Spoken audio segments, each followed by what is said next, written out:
Eu me vi ali. Vi o meu rosto no brilho das contas de vidro, as linhas do meu rosto na argila dos cachimbos e as curvas da minha bochecha no aro do anel. Eu vi a angulação das minhas unhas na lasca de pedra e as rachaduras da minha pele nos cacos de cerâmica. Ouvi o som, o tilintar do vidro partido, como se fosse o ranger dos meus dentes. A lasca de pedra tem a angulação das minhas unhas. O arredondado da pedra do machado tem a curvatura dos meus quadris. Não é impossível enxergar o caminho que as coisas se levam até mim, menos ainda o que me leva até elas. Forasteira, estrangeira, adentrando um lugar daquelas que viveram, comeram, fizeram essa terra, que regaram com suor, sangue, saliva, cada uma das plantas que insistem em renascer. E eu, que muito me assemelho a pessoas que jamais conheci, sinto em mim as parecenças e as diferenças. E já não há mais eu nos vestígios. Nas contas de vidro, na argila dos cachimbos, no aro do anel, na lasca de pedra, eu vi a angulação de outras unhas. O arredondado da pedra do machado, agora, mostra outros quadris. Não é de mim que esse lugar fala.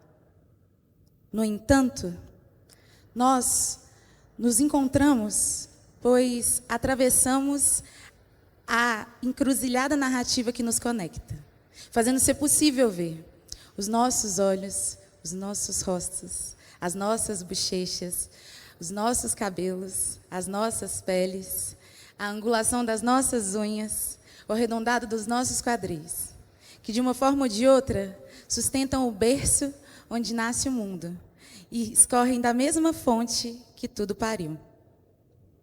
Boa tarde, eu sou Lara de Paula, arqueóloga e multiartista, e hoje eu vou falar para vocês como arqueologia e poesia podem mudar a sua vida. Começando, é claro, por como ela mudou a minha. Eu vou contar essa história em camadas.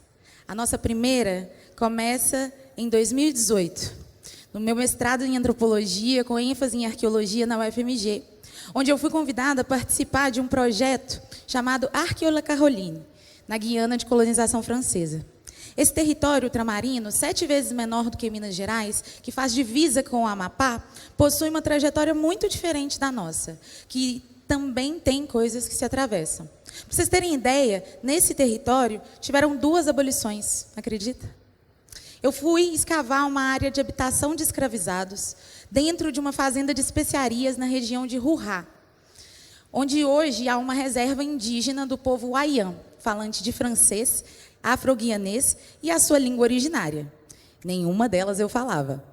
Isso tornou o trabalho muito difícil e, por vezes, às vezes silencioso. Uma dificuldade para alguém tão faladeira. Até aí, tudo bem. Até chegar no sítio arqueológico, a gente fazia sempre o mesmo trajeto.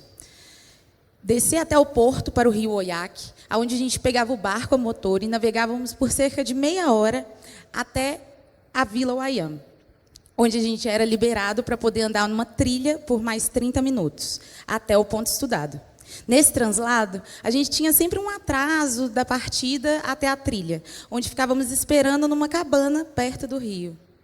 Nesse meio tempo, apareciam as crianças da vila, muito curiosas com a nossa vinda.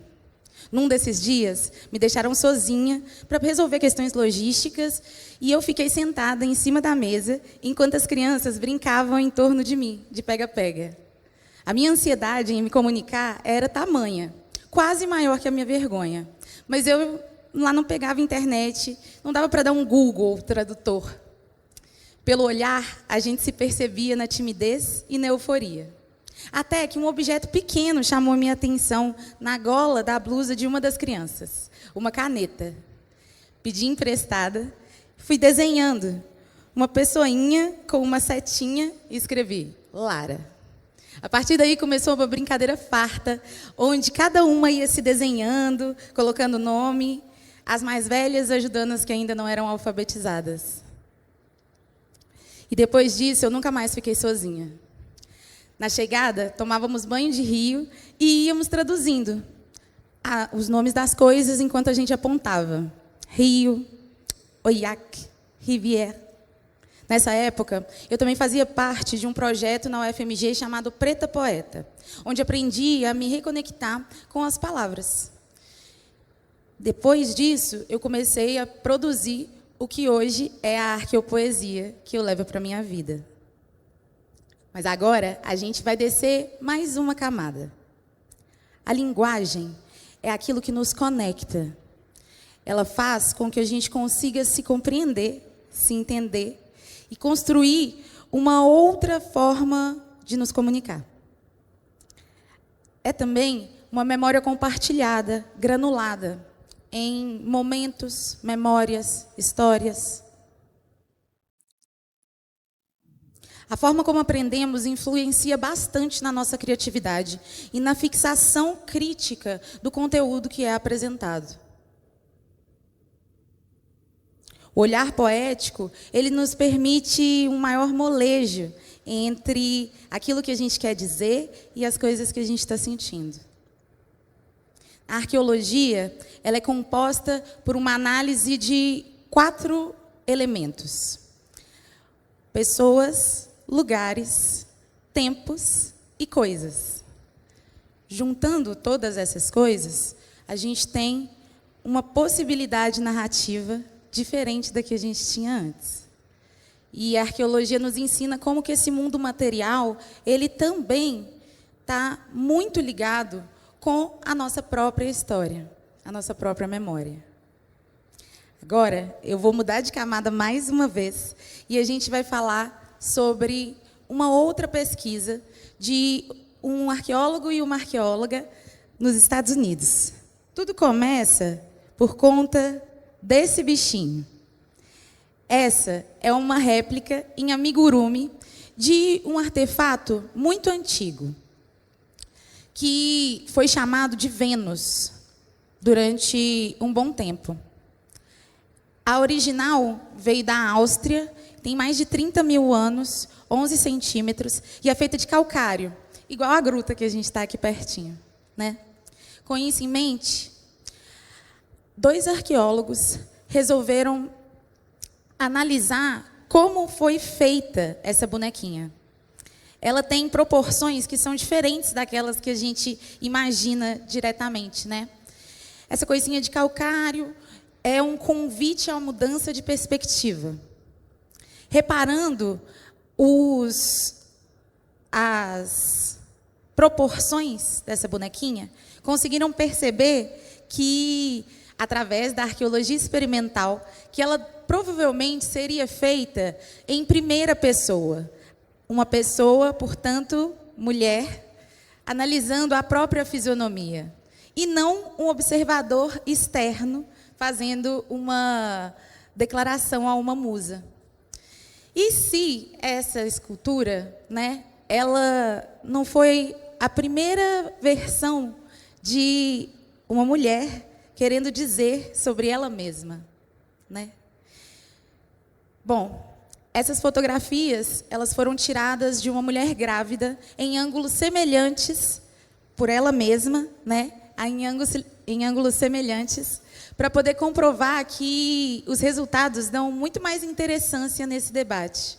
E se ao invés de eternas musas, as mulheres não tivessem também se dedicado a contar o mundo e a arte pelos seus próprios olhos? E você, já parou para pensar como que a materialidade que te rodeia guarda histórias? Como você escolheria contá-las? Escuta, ao fundo, o som da gruta. O calcário que gruda no chuveiro é o mesmo grão pequeno que construiu toda essa estrutura. Suas 2 colunas que a água moldou como nossas agulhas, fazendo caminho para um banho mais quente. Sente como dessa terra brota poesia e história, e como aparecem granuladas memórias de antes e agora. No mesmo chão que contorna a orla de cada lagoa, a serra que Santa Helena mora. Se atente para como a autenticidade já mora na gente. Até o nosso parabéns para você é diferente. As histórias são outras. por entre as 7 lagoas. Nessa mesma água onde jorram artistas, foram moldadas texturas antigas que podem ser percebidas com arqueologia e poesia, e colocadas para jogo no palco da vida. Mais que um convite, isso é um chamado para reconhecer a realidade em quadro, retalho, tela. Pois cada vez que a gente abre uma janela, na rua ou na mente, a paisagem que se espelha para dentro da gente é plenamente arqueopoética e pode servir para dar vazão a uma autenticidade cada vez mais desperta. Obrigada.